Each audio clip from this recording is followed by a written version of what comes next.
నమస్తే, welcome to Suman TV. నేను గిరిజ. మనకి ఈ నెల 13వ తేదీన మహాకుంభమేళా ప్రారంభం కాబోతోంది. త్రివేణి సంగమంలో ఈ మహాకుంభమేళా జరుగుతోంది. ఈ మహాకుంభమేళాలో ముఖ్యంగా స్నానాన్ని ఏ విధంగా ఆచరించాలి, అలాగే మహాకుంభమేళా యొక్క విశిష్టత ఏంటి, పాటించాల్సిన నియమాలేంటి అనే విషయాలన్నీ తెలియజేయడానికి మనతో పాటు ఉన్నారు ప్రముఖ జ్యోతిష పండితులు బ్రహ్మశ్రీ నందిభట్ల శ్రీహరి శర్మ గురువు గారు. మరి వారి మాటల్లో తెలుసుకునే ప్రయత్నం చేద్దాం. గురువు గారు నమస్కారం. వాగర్థావివ సంపృక్తౌ వాగర్థ ప్రతిపత్తయే జగతః పితరౌ వందే పార్వతీ పరమేశ్వరౌ సదాశివసమారంభాం శంకరాచార్య మధ్యమాం అస్మదాచార్యపర్యంతం వందే గురుపరంపరాం. ఆదిత్యాయ చ సోమాయ మంగళాయ బుధాయ చ గురుశుక్రశనిభ్యశ్చ రాహవే కేతవే నమః. శృంగేరి జగద్గురు పీఠాధిపతులకి, కంచి పీఠాధిపతులకి నమస్కారములు తెలియచేసుకుంటూ కార్యక్రమాన్ని ప్రారంభిద్దాం. గురుగారు, మహాకుంభమేళాలో సాధువుల తాండవం ఆల్రెడీ స్టార్ట్ అయిపోయింది అక్కడ. సో మరి త్రివేణి సంగమంలో జరుగుతున్న ఈ మహాకుంభమేళ యొక్క విశిష్టతని, పాటించాల్సిన నియమాలని, అలాగే ప్రత్యేకించి స్నానాన్ని ఏ విధంగా ఆచరించాలి అక్కడ, అలాగే మనం చేయాల్సిన దానాల గురించి తెలియజేస్తారా గురుగారు? తప్పకుండానమ్మా. అసలు ఈ కుంభమేళ విశిష్టత మనం తెలుసుకున్నట్లయితే మనం దాని యొక్క విధి విధానాన్ని అనుసరించడానికి మనము ఉద్యుక్తులవుతామని చెప్పవచ్చు. మనకు సాధారణంగా పుష్కరాల గురించే మనకు బాగా తెలుసు. ప్రతి సంవత్సరం ఒక నదికి పుష్కరం ప్రవేశం చేస్తాడు. ఆ విధంగా పుష్కరాలు ప్రారంభమవుతాయి. కానీ ఈ కుంభమేళాకి ప్రత్యేకత ఏమిటంటే, కొన్ని గ్రహాలు, ముఖ్యంగా రవి, గురు, శని, ఈ గ్రహాల యొక్క మార్పులు ఉన్నప్పుడు ఆ విధంగా ఆ గ్రహ సంచారం జరుగుతున్నటువంటి సందర్భంలో ఈ యొక్క కుంభమేళాలు జరుగుతాయి. అసలు కుంభమేళా ఎలా పుట్టింది అని అన్నప్పుడు, క్షీరసాగర మథనంలో ధన్వంతరి అమృత కలశాన్ని పట్టుకొని వస్తాడు. వచ్చినప్పుడు ముందుగా దేవతలకి అమృతాన్ని పంచడం, తర్వాత రాక్షసుల వంతుగా చెప్పబడి ఉన్నది మనకు పురాణాల ప్రకారం. అయితే ఆ యొక్క దేవతలకి పంచే సందర్భంలో, అంటే క్షీరసాగర మధున నుంచి దేవతల దగ్గరికి వచ్చే సందర్భంలో, అందులో ఉన్నటువంటి 4 అమృతపు చుక్కలు 4 ప్రదేశాల్లో పడ్డాయి. ఒకటి పక్కనే ఉన్నటువంటి హరిద్వారు, త్రివేణి సంగమం ప్రయాగ, క్షిప్రా నది ఉన్నటువంటి ఉజ్జయిని, గౌతమి నది ఉన్నటువంటి నాసిక్. ఈ 4 ప్రాంతాల్లో పడడం వల్ల ఈ 4 ప్రాంతాల్లో గ్రహాల యొక్క స్థితిగతులు ఉన్నప్పుడు కుంభమేళ, అర్ధకుంభమేళ అనేటువంటివి మరియు మహాకుంభమేళ అని చెబుతారు. ప్రతి 6 సంవత్సరములకి ఒకసారి కుంభమేళ జరుగుతుంది, అర్ధకుంభమేళ. 12 సంవత్సరాలకి ఒకసారి ఈ యొక్క మహాకుంభమేళ జరుగుతుంది. మహాకుంభమేళ అంటే 11 సార్లు జరిగి 12వ సారి ఎక్కడైతే కుంభమేళ జరుగుతుందో ఆ ప్రదేశము మహాకుంభమేళగా అవుతుంది. కాబట్టి 12 × 12 అంటే 144 సంవత్సరాలు. ఈ యొక్క 2025లో ఉన్నటువంటి వచ్చేటువంటి కుంభమేళ మహాకుంభమేళ అని కొందరు, కాదు ఆల్రెడీ 2013 సంవత్సరంలో అయిపోయిందని కొంతమంది అంటున్నారు. ఏది ఏమైనా కూడా ఒక గొప్ప సాధు సంతుల జాతరగా ఉండబోతుంది. మహాకుంభమేళానే చెప్పవచ్చు. ఎందుకనంటే కని విని ఎరగని రీతిలో చాలా అక్కడ ప్రయత్నాలు జరుగుతున్నాయి. గత 2 నెలల కిందట ఉన్నటువంటి అంచనా ప్రకారము వాళ్ళు వేసుకున్నది 20 కోట్ల మంది వస్తారని చెప్పి. 2013లో జరిగినటువంటి కుంభమేళాలో 130 మిలియన్ అంటే 13 కోట్ల వరకు కూడా జనాలు వచ్చారు. కాబట్టి అంటే దాదాపు 1.5 కోటి పైగా వచ్చారని చెప్పి 130 మిలియన్ అంటే 13 కోట్ల దాకా వచ్చారు. ఈసారి కుంభమేళాకి దాదాపు 20 కోట్ల వరకు అని అంచనా వేసుకున్నారు. గత నెల రోజులకి చూసుకుంటే 30 కోట్లు అన్నారు. ఇప్పుడు మనం వీడియో చేస్తున్నటువంటి 1-2 రోజుల ముందర అంచనా ప్రకారము ఒక 40 నుంచి 50 కోట్ల మంది స్నానం ఆచరిస్తారు భారతదేశం నుంచి అన్ని ప్రజల వారు. ఈ కుంభమేళాకి దక్షిణ దేశం కంటే దక్షిణ దేశాలు తప్ప, దక్షిణాది రాష్ట్రాలు తప్ప మిగతా అన్ని రాష్ట్రాలు కూడా ప్రాముఖ్యతనిస్తాయమ్మా. కాబట్టి అంచనా పెరిగిపోయింది. 40-50 కోట్లు అంచనాకి తగ్గట్టుగా కూడా యోగి ఆదిత్యనాథ్ గారు అన్నీ కూడాను ప్రయత్నాలు చేసి పెట్టారు. అందులో ఉన్నటువంటి గొప్ప చెప్పుకోదగినటువంటి అంశం ఏంటంటే, స్త్రీలు కూడా వస్తారు కదమ్మా. వాళ్ళకి గత ప్రభుత్వాలు ఏర్పాటు చేసినటువంటి వాటికంటే రక్షణగా ఉండాలి, స్త్రీలని గౌరవించాలి, స్త్రీలకి తగ్గట్టుగా స్నాన విధి ఆచరణ చేయించాలనే ఉద్దేశంతో స్త్రీలు ఎక్కడ స్టార్ట్ చేస్తారో అది ఆ నదిలోనే అక్కడే బట్టలు మార్చుకునే విధంగా చక్కటి వసతి కూడాను యోగి గారు ఏర్పాటు చేశారు. ఒకప్పుడు స్నానం ఆచరించి ఆ తడి బట్టలతోనే నడుచుకుంటూ వచ్చి ఎక్కడో కిలోమీటర్ 2 కిలోమీటర్ల దూరం దాకా అక్కడ స్త్రీలు వస్త్రాలు మార్చుకునేది. కానీ ఈసారి స్త్రీలకి పెద్దపీట వేశారు. ఎక్కడ స్నానం ఆచరిస్తారో అక్కడే నది ఆ యొక్క విధంగా అక్కడే బట్టలు మార్చుకునే విధానం. కాబట్టి ధైర్యంగా సంతోషముగా భయం లేకుండా చక్కగా స్త్రీ పురుషులు అందరూ కూడా వచ్చి ఆచరించడానికి అవకాశం ఉందని చెప్పు. సో గురుగారు, మరి పుణ్య స్నానాలు అని అంటున్నారు కదా, మరి ఏ ఏ రోజుల్లో ఈ పుణ్య స్నానాలని ఆచరించాలి అంటారు? మనకు జనవరి 13వ తారీఖు మనకు భోగి పండుగ. అదే రోజున అక్కడ ఈ షాహీ స్నానము అంటే పుణ్య స్నానములు అని అంటారు. ఈ షాహీ స్నానములు ప్రారంభమవుతాయి జనవరి 13వ తారీఖు నుంచి ప్రారంభమై శివరాత్రి అనగా ఫిబ్రవరి 26వ తారీఖు వరకు దాదాపు 45 రోజులు, మొత్తం 45 రోజుల పాటు ఈ కుంభమేళా యాత్ర ఉంటుంది. అందులో 6-7 రోజులు మాత్రం పుణ్య రోజులు, నదీ స్నాన రోజులుగా చెప్పబడి ఉంది. మొట్టమొదటిది జనవరి 13 భోగి. ఆ రోజున మొదటి షాహీ స్నానం ఒకటి కంప్లీట్ అయింది. రెండవది మకర సంక్రాంతి 14వ తారీఖు రెండవ షాహీ స్నానం. తర్వాత 29వ తారీఖు జనవరి మౌని అమావాస్య అంటారు, ఇది 3వ స్నానం. తర్వాత 3వ తారీఖు ఫిబ్రవరి వసంత పంచమి 4వ షాహీ స్నానం. 12వ తారీఖు ఈ మాఘ పౌర్ణమి, ఆ రోజున 5వ షాహీ స్నానం. 6వది ఆఖరిది ఈ యొక్క శివరాత్రి రోజున జరిగేటువంటి స్నానం. ఈ 6 రోజులు పుణ్య నదీ స్నానము చేసుకోవడానికి ఏర్పాటు కాబడినటువంటి అనగా తిథి వార నక్షత్ర యోగాలని అనుసరించి ఈ 6 రోజులు చెప్పబడ్డాయి. మధ్యలో కూడా భీష్మ ఏకాదశి రోజున కూడా చేర్చవచ్చు, అది కూడా చెప్పబడి ఉంది. అయితే మనకు ఈ సంబంధించినటువంటి కాశీ, గయా, ప్రయాగ ఈ 3 తీర్థక్షేత్రాల యొక్క మహత్యాన్ని తెలిపే గ్రంథాన్ని అనుసరించి చూసినట్లయితే ఈ మాఘమాసంలో ప్రయాగలో ఎవరైతే 3 రోజుల పాటు స్నానం ఆచరిస్తారో వాళ్ళకి ఆ యొక్క స్వర్గ వెళ్ళే ప్రవేశం చేసే యోగం కలుగుతుంది, నరక బాధలు తగ్గుతాయి అని చెప్పబడి ఉంది.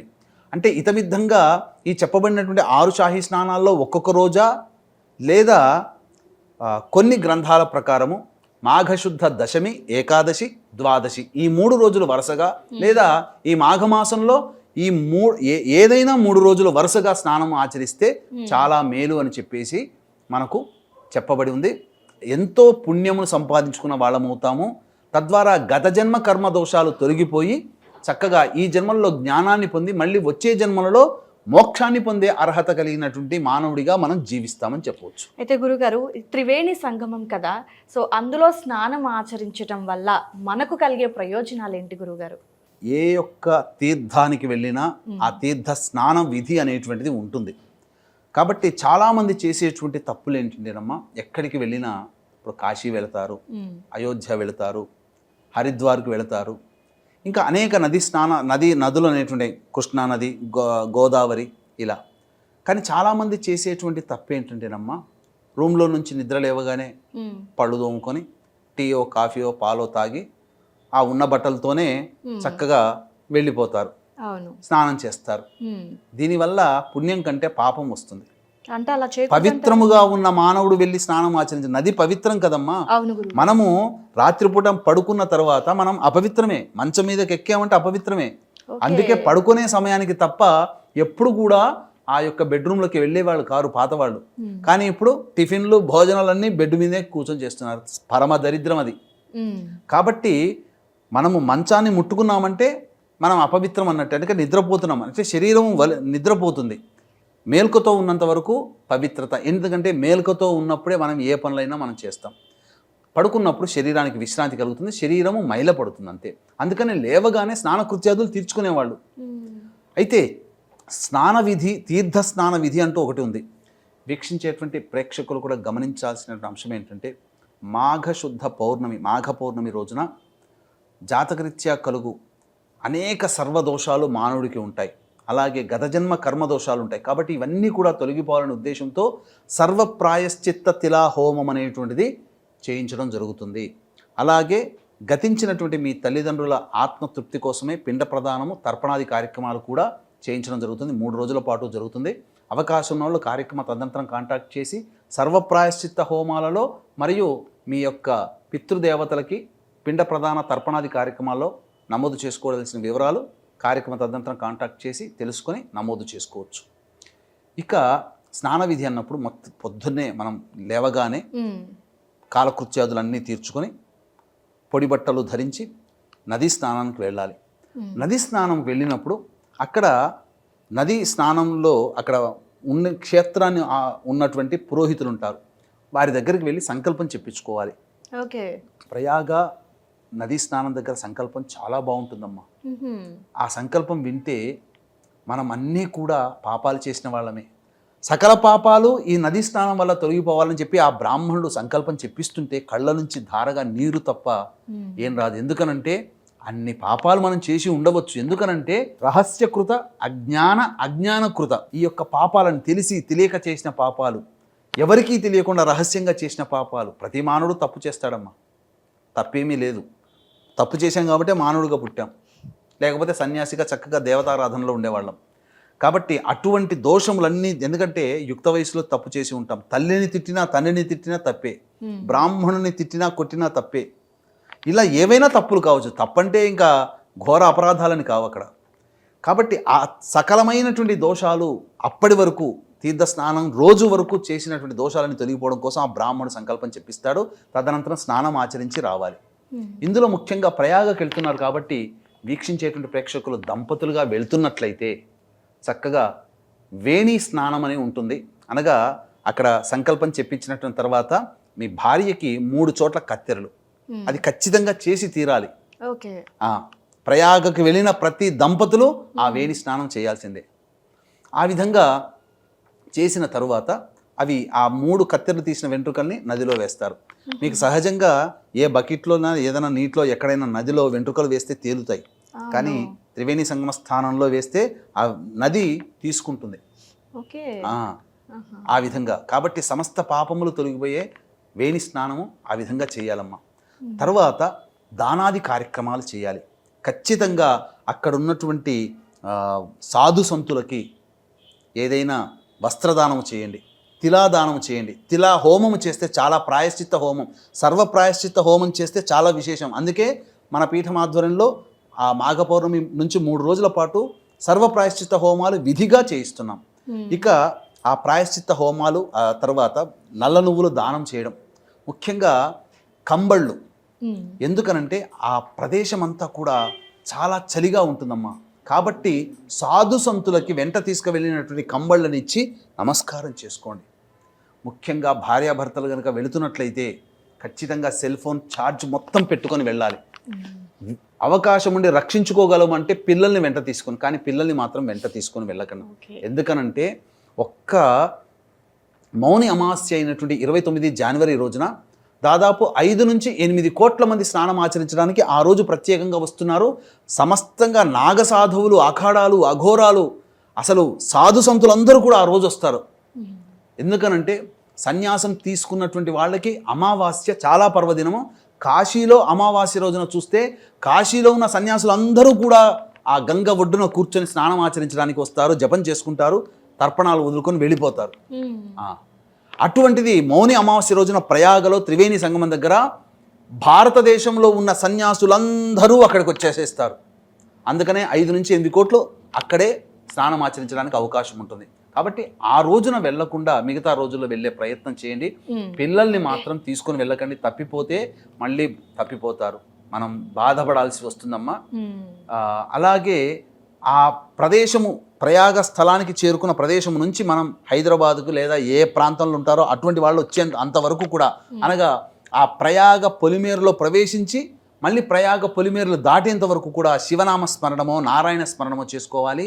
ఆ సమయంలో ఎటువంటి పాపములు చేయకూడదు, బ్రహ్మచర్య వ్రతాన్ని ఆచరించాలి, దాంపత్యం ఉండకూడదు, మద్యపానము మాంసాహారము భుజించకూడదు, ఇంకా దానాది కార్యక్రమాలు చేసుకోవాలి. అంతే తప్ప ఎవరిని అవహేళన చేయకూడదు, కోప్పడకూడదు. అంతేకాకుండా చాలామంది సాధు సన్యాసులు విచిత్ర వేషధారణతో ఉంటారు. మనము వెకిలి చేష్టలతో వాళ్ళని అపహాస్యము ఆడకూడదు. అందరి దగ్గరికి సాధు సంతుల దగ్గరికి వెళ్ళి నమస్కారం తీసుకొని ఆశీర్వచనం తీసుకోండి. మళ్ళీ మళ్ళీ ఇటువంటి అవకాశం మళ్ళీ మనకు రాదు. ఎందుకనంటే భారతదేశం నుంచే కాకుండా విదేశాల్లో ఉన్న సన్యాసులు కూడా ఈ భూమి మీద పుట్టి ఆర్ష ధర్మమైనటువంటి హిందూ సనాతన ధర్మాన్ని ఆశ్రయించి సన్యాసిగా మారి, అలాగే స్వామీజీలుగా మారి, అలాగే యతీంద్రులుగా మారి ఉన్నటువంటి వాళ్ళందరూ కూడా, సాధు సంతులందరూ కూడా ఈ కుంభమేళాలో వస్తున్నారు. అందరినీ ఆశీర్వచనం తీసుకోవడం వల్ల చాలా మంచి జరుగుతుంది. వాళ్ళు స్నానం ఆచరించిన తర్వాత మాత్రమే మనకు స్నానం అనుమతిస్తారు. ప్రతిరోజు కూడా ముఖ్యమైనటువంటి స్నాన సందర్భాలు ఘట్టాలు దీనిపైన కోర్టు కూడా వెళ్ళారు చాలామంది. వాళ్ళు స్నానం ఆచరించిన తర్వాత వాళ్ళంతా అపవిత్రం అవుతుంది కదా అని అన్నప్పుడు ఎవ్వరు స్నానం ఆచరించే వరకు ఉన్నటువంటి సమయానికి ఉన్నటువంటి నీటిని తీసుకోవడం, అలాగే నాగసాధువులు స్నానం చేసిన తర్వాత ఉన్నటువంటి నీటిని తీసుకొని చూస్తే రెండిట్లో సాధువులు అనగా సన్యాసులు వీళ్ళందరూ స్నానం చేసిన తర్వాత ఉన్నటువంటి నీటిలో pH క్వాంటిటీ ఎక్కువగా ఉంది. కాబట్టి చాలా పవిత్రమైంది, శాంటిటీ అనేటువంటిది ఎక్కువగా వచ్చింది. కాబట్టి అందరూ కూడా సాధు సంతులు స్నానం ఆచరించిన తర్వాతనే స్నానం చేస్తే ఇంకా విశేషమైనటువంటి పుణ్య ఫలితం దక్కుతుందని చెప్పవచ్చు. అయితే గురుగారు, మీరు ఇందాక ఏ రోజుల్లో స్నానాలని ఆచరించాలి అన్నప్పుడు ఒక ముఖ్యమైన 6 రోజుల్ని తెలియజేశారు కదా. సో మనకి ఇది దాదాపుగా 45 రోజుల పాటు ఉంటుంది అని అన్నారు. సో ఈ కాలంలో అంటే ముఖ్యమైన రోజుల్లో కాకుండా మిగతా రోజుల్లో కనుక స్నానం ఆచరిస్తే అంతటి ఫలితం మనకు అదే ఫలితం ఉంటుందమ్మా. ముఖ్యంగా మీరు ఫలితం గురించి ఇక్కడ చేయాల్సినటువంటిది ముఖ్యమైన సందర్భాలు చెప్పబడి ఉన్నాయి. కాబట్టి అవి అమావాస్య రోజులు కానీ, అక్కడ సరస్వతి నది అంతర్వాహినిగా ఉంది కాబట్టి మాఘపంచమి, పౌర్ణమికి సంబంధించినటువంటి దుర్గా కాబట్టి యమున, అలాగే గంగాదేవి, వీళ్ళందరూ కూడా మనం చూసుకున్నట్లయితే గంగా యమున త్రివేణి సంగమం అమ్మ సరస్వతి. కాబట్టి ఈ 6 రోజులు ప్రధానంగా ఉన్నాయి. ఇప్పుడు సంవత్సరం అంతా మనకు పండుగలు ఉంటాయి, ఆ పండుగల్లో విశేషమే కదా. మిగతా రోజులంతా కూడా మనం ఉంటే మనం భావన పండుగ అయితే పండుగే. మరి దసరా రోజు, సంక్రాంతి రోజు కూడాను స్నానం చేయని వాడు కూడా చాలా మంది ఉంటారు, మరి ఆ పండగతో సందర్భం లేకుండా.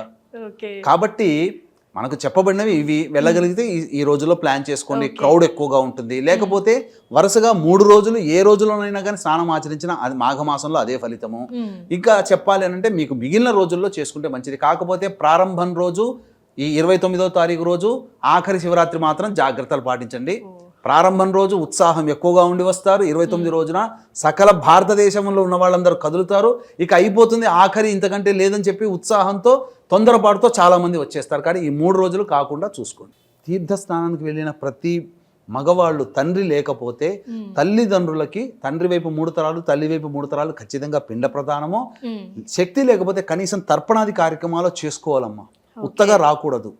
అంతేకాకుండా అంత దూరం వెళ్ళలేని వాళ్ళ కోసం మనం బ్రాహ్మణుని కర్తగా పెట్టి పిండ ప్రదాన కార్యక్రమాలు, ప్రాయశ్చిత్త హోమాలు మాఘ పౌర్ణమి దారభేత 3 రోజుల పాటు చేయిస్తున్నాం. గురుగారు, అక్కడ అంత సమయం ఉండి వాళ్ళు చేస్తారంటారా? చాలా ఉంటుందమ్మా, చేసుకుంటారు అవన్నీ కూడా చేయడానికి. ఎందుకంటే ఈ కుంభమేళ పుష్కరాల్లో ఉన్నటువంటిదే ఈ పుష్కరము సంబంధించినటువంటి తీర్థ స్నానము, పిండ ప్రదానం, తర్పణాలు ఇట్లా చేస్తారు. ఈ కుంభమేళాల్లో కూడా క్షేత్ర పురోహితులు ఉంటారు. అంతేకాకుండా చాలా మంది పురోహితులు అక్కడికి వస్తున్నారమ్మా. కాబట్టి అక్కడ అన్ని వసతులు ఉంటాయి, చేసుకోవచ్చమ్మా. అంత దూరం వెళ్ళలేని వాళ్ళ కోసమే మనం ఇక్కడ మాఘ పౌర్ణమి 12వ తారీఖు ఫిబ్రవరి కాబట్టి 12, 13, 14 తారీఖులో కూడా మనం కార్యక్రమం చేయిస్తున్నాం. పిండ ప్రదానాలు చేస్తున్నాం, సర్వ ప్రాయశ్చిత్త హోమాలు చేయిస్తున్నాం. ఓకే గురుగారు, చాలా చక్కటి వివరణ తెలియజేశారు గురుగారు. ధన్యవాదాలు. సర్వం శ్రీ ఉమామహేశ్వర పరబ్రహ్మార్పణమస్తు.